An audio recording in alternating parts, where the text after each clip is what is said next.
মই ললিত কুমাৰ নাথ আপোনালোকে চাইছে ফাৰ্মাৰ লাইফ আছাম। আজি এটা নতুন ভিডিঅ'টোত মই বিশেষ বৰ একো নেদেখাওঁ, খালি মোৰ বাৰবাৰী কেইজনীমান আছিলে ধুনীয়া কোৱালিটি। এই দুজনী এটা অকণ কম কালাৰত আছে আৰু এইকণ বেছি কালাৰত আছিলে। আৰু এইফালে এই দুটা মেল আছিলে, এটা মেল তেজপুৰ চেল হৈ আছে, এইটো পখৰাটো, আৰু এইটো ধৰক চেল হোৱা নাই এতিয়ালৈকে আছে। আৰু এটা মেল আছিলে, সেইটো সিফালে আছে, সি খাই আছে, মই আপোনালোকক দেখাওঁ। তো আচলতে এই বাৰবাৰী দুজনীও চেল হৈ আছিলে। দাদা এজনে টকা 2000 এডভান্সো দি থৈছিলে। কিবা এটা তেওঁলোকৰ মানে ফেমিলি প্ৰব্লেমৰ কাৰণে পইচাটো ক'ৰবাত লগাব লগা হ'ল বোলে। তো তেখেতে কৈছে হ'ব একো নাই, এডভান্সটো দিয়া থাকক, কিন্তু মই ছাগলী ল'ম, পিছত ল'ম, এডভান্সটো দিয়া হৈ থাকক। তো ডিব্ৰুগড় দাদা এজনে দি থৈছিলে। তো সেইকাৰণে কোনোবাই যদি দুইজনী লোডেড হয়, দুইজনী লোডেড ছাগলী হয়, আৰু দুইজনী স্পৰ্টেড হয়। এইজনী বগাজনী আপোনাৰ স্পৰ্টেড হয়, আপোনালোকে ভালকৈ দেখা পোৱা নাই চাগে, কিন্তু একদম হালকা স্পৰ্টেড আছে, এইটো হালকা স্পৰ্টেড আৰু একদম চিকনা হয় বাৰবাৰী। এইজনী চাওক একদম চিকনা, যিটো মানে বাৰবাৰী একদম পিয়ৰিটি বুলি কয়, চিকনা, আৰু বাঁহ চাহ শুকাইছে। তো ইহঁতে সম্পূৰ্ণ ৱেডাৰ সম্পূৰ্ণ মেচিং হয়। ভেকচিন আপোনাৰ ET আৰু PPR দুইটা দিয়া আছে, চবকে ET আৰু PPR দুইটা ভেকচিন দিয়া হৈ গ'ল। তো কোনোবাই যদি ভাবে কি আমাক ভেকচিনেটেড ছাগলী লাগে, চাওক ছাগলী একদম চেহেৰা ক্ষীণাই গৈছিলে, কিন্তু আকৌ এতিয়া লাহে লাহে উঠি আহিছে। কাৰণ যেতিয়া ছাগলীখিনি ৱেডাৰ মেচিং কৰাওঁ, কাৰণ বাহিৰৰ পৰা অনা ছাগলী গম পায়, বহুত মানুহে লৈ ক'ৰবাৰ পৰা লৈ যায়, পিছত ছাগলীটো নাবাচে, মৰি যায়। কিন্তু সেইটো নহওক বুলি মই ছাগলীবিলাকত প্ৰায় মেচিং কৰি দিওঁ, কমেই আনো, কিন্তু মেচিং কৰি ছাগলীটো মই দিওঁ। তো যাতে যাৰ ঘৰত যায় তেওঁলোকৰ ঘৰতো যাতে ছাগলীটো জিন্দা থাকে, আৰু তেওঁলোকে সেইটোৱে ইনকাম আৰ্নিং কৰিব পাৰে, সেই বুলি ভাবি এনেকৈ ষ্টাৰ্টিঙত অলপমান কষ্ট হয় মোৰ আহি পোৱাৰ পিছত, কিন্তু ছাগলীকেইটা সেই মানুহজনৰ ঘৰত যায়, বাচি যায়। তো সেইটো কাৰণে আপোনালোকে যদি মানে ভাবে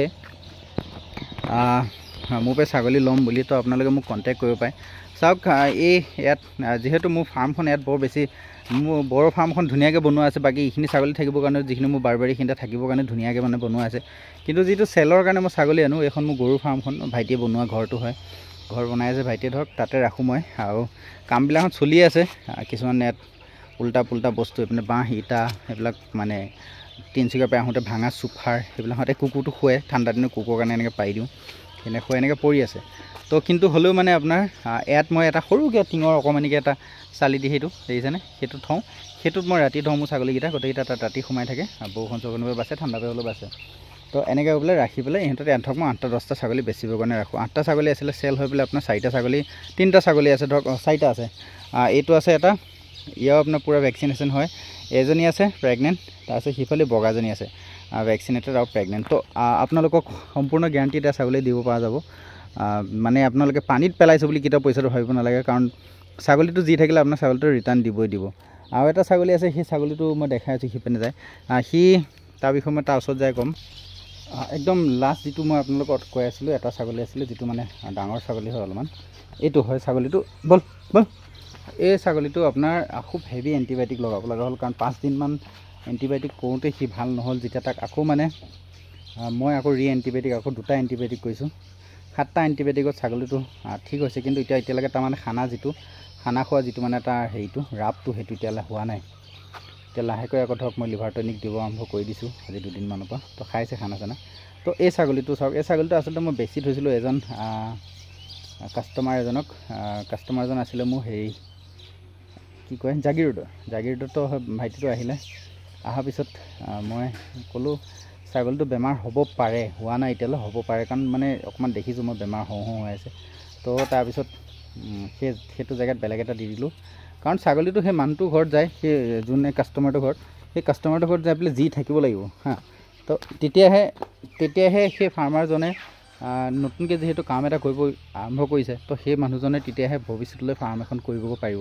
আৰু যদিহে ছাগলীটো যি নাথাকি মৰি যায়, তেতিয়াহ'লে সেই মানুহটো মানে লাইফত আৰু কেতিয়াও নেক্সট টাইম ছাগলী ফাৰ্ম কৰিম বুলি সি নাভাবে। তো সেইটো কাৰণে লাগে মোৰে 2 টকা লছ হওক, একো কথা নাই, কিন্তু ছাগলীটো বাচাই দিয়াটো বহুত জৰুৰী বুলি ভাবোঁ মই। তো সেনেকৈ এইটো ছাগলী থাকিলে, এইটো চেলৰ কাৰণে আছে বৰ্তমান, ঠিকে আছে। তো চেলৰ কাৰণে সেই দুজনী বাৰবাৰী, সিপিনে সেইটো এটা গুজৰাট আছে, আৰু এইটো এটা চিৰোহিত আছে। তো কোনোবাই যদি লওঁ বুলি ভাবে, মোক 100% গেৰাণ্টিত আপোনালোকে ছাগলী ল'ব পাৰে, কোনো ধৰণৰ প্ৰব্লেম নাই, ধুনীয়া। সিপিনে সেইটোও ধুনীয়া ৱেট গেইন কৰিছে, এইপিনেতো এইটোও ধুনীয়া হয়। এতিয়া ধৰক আৰু হ'লেও নিওঁ বুলি ক'লে, এইটো এতিয়া মই 3-4 দিনমান ইয়াক অকণ ভাল ডাইট খুৱাই পেলাই আপোনালোকক দিব পাৰিম। তো সিমানে আজি ভিডিঅ'টো, যদি ভাল লাগিল চেনেলটো ছাবস্ক্ৰাইব কৰিবলৈ আশা থাকিল। Thank you, all the best.